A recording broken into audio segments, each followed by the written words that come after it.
Boa tarde, galerinha do sexto ano, tudo bem com vocês? É a professora Sandra, nós vamos iniciar a nossa primeira aula online. Nós vamos falar sobre as camadas da Terra, página 32, 33 e 34, tá? A gente vai ter uma atividade aí fazendo ciência, aquela atividade que vocês estavam esperando para fazer da massinha, nós vamos fazer hoje. E também eu vou passar a parte de investigação geológica, página 35, e depois vai ficar atividades para vocês fazerem, ok?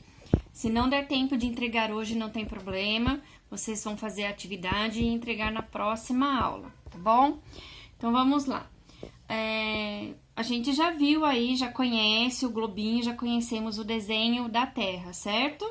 Então, hoje nós vamos começar a olhar a Terra, a parte interna dela. Então, nós temos aqui várias divisões. Eu recortei aqui um pedacinho, tá?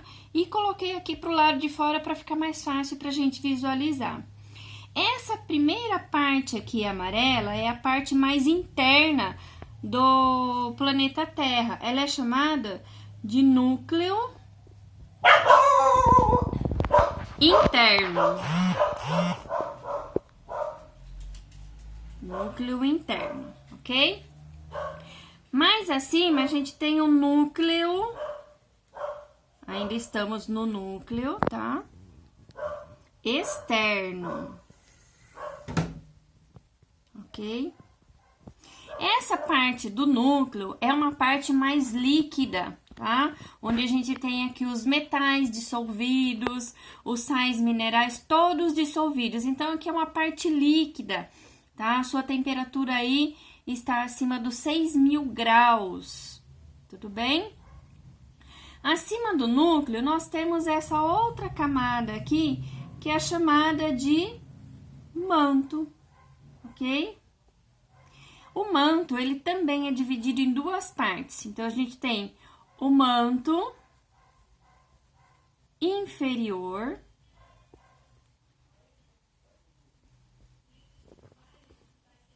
e manto superior. Professora, posso utilizar manto interno, manto externo? Pode também, a nomenclatura não tem problema, tá? Porque significa a mesma coisa. Então, veja bem, a parte interna da Terra é dividida em núcleo interno, núcleo externo, manto inferior, manto superior. Essa camada do manto, ela já começa a ficar mais viscosa, né? Um pouco mais pastosa, já não tem a mesma consistência líquida que aqui no núcleo, tá? A temperatura aqui já começa a diminuir um pouquinho, tá? Por volta aí dos 3.000 graus, mais ou menos.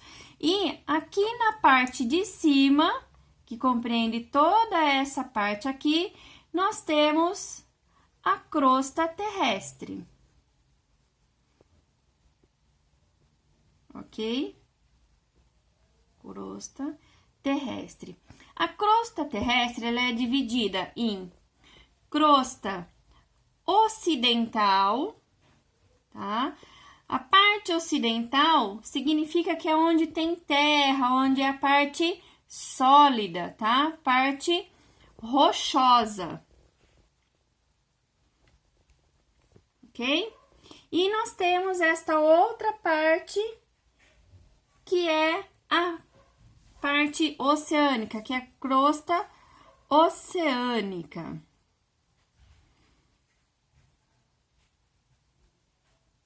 Direitinho aqui, oceânica, que é composta pela água, tudo bem? Porém, aqui na parte de baixo, ó, é terra, tá? Faz parte aqui da crosta terrestre, tudo bem? Aqui é sólido. Essa partezinha aqui que eu destaquei em preto é o que a gente chama de placa tectônica.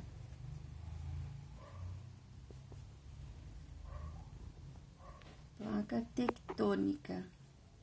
Essa placa tectônica, ela está acima do manto, ok?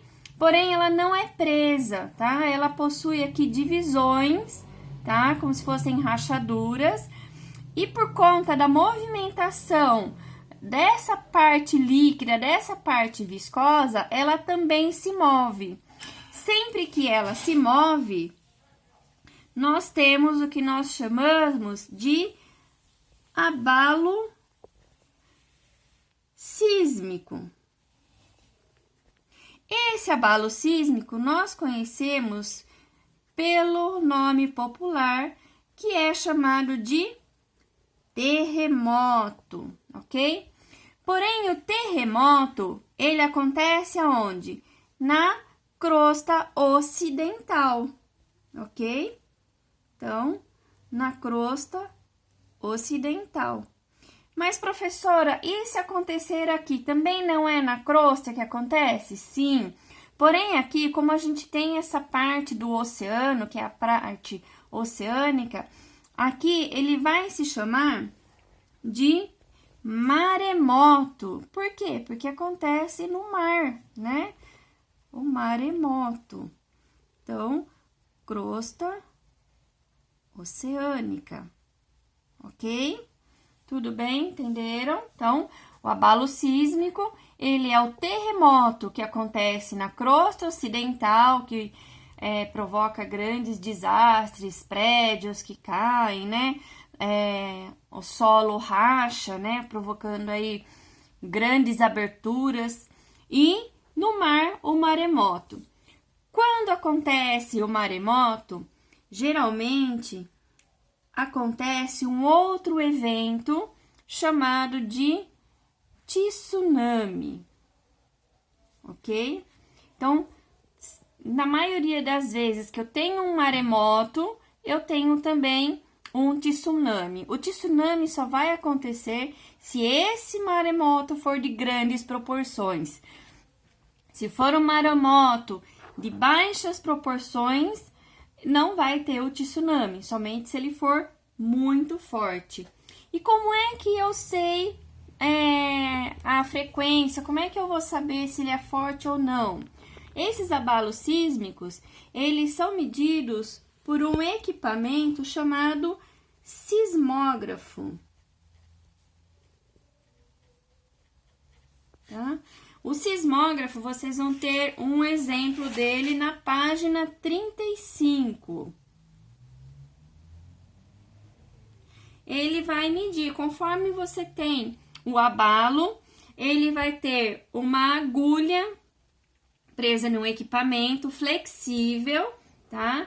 E conforme vai tendo, ele vai desenhando o que está acontecendo. E a partir da leitura desse desenho, os pesquisadores, os geólogos, eles conseguem medir a intensidade desse abalo e saber qual é o grau que aconteceu aqui esse terremoto, tá? Para poder estudar o interior da Terra, né, para saber a temperatura, saber os sais dissolvidos que tem aqui, é necessário fazer a coleta da lava que são expelidas pelos vulcões, né? Então, quando eu tenho aqui uma movimentação da placa, se eu encontrar uma região fragilizada aqui, eu vou ter o quê? O desenvolvimento, né, de um vulcão. Então, aqui, nessa região aqui onde está tendo a minha formação de vulcão, eu vou ter aqui a ocorrência de lava. Então, vai sair lava, né, que é esse material que está aqui dentro, que está contido em alta pressão, em alta temperatura, ele vai sair para fora. Então, quando sai aqui para fora, esse material se chama lava. Mas quando ele está aqui na parte de dentro, ele é chamado de magma, tá? Guardem bem essa expressão. Quando está dentro da Terra é magma, quando ele sai para fora é lava. Nós vamos estudar isso um pouquinho mais para frente na formação das rochas, ok? Tá? Como é que se faz para medir a temperatura? A gente utiliza aqui a lava. Dá para eu pegar e colocar um termômetro aqui dentro? Não dá. Por quê? porque nós só conseguimos escavar com os nossos equipamentos que nós temos na atualidade até 12 quilômetros para dentro da terra. Mais do que isso a gente não consegue, os nossos equipamentos não conseguem chegar lá, tá? E a cada 33 metros que ocorre a escavação, aumenta 1 grau. E isso é chamado de grau geotérmico ou gradiente geotérmico, ok? Então, por enquanto, é só isso que eu vou explicar para vocês, tá? E aí, nós vamos partir para nossa atividade Fazendo Ciência. Como é que a gente vai fazer? Na página 34 tem a explicação passo a passo de como fazer a atividade. Eu vou pedir para que vocês façam a atividade fotografando cada passo, ok? Depois vocês vão juntar todos os passos, eu vou colocar o meu e-mail para vocês. Vocês vão identificar com o nome de vocês e vão enviar para mim. Junto com essas fotos, vocês vão responder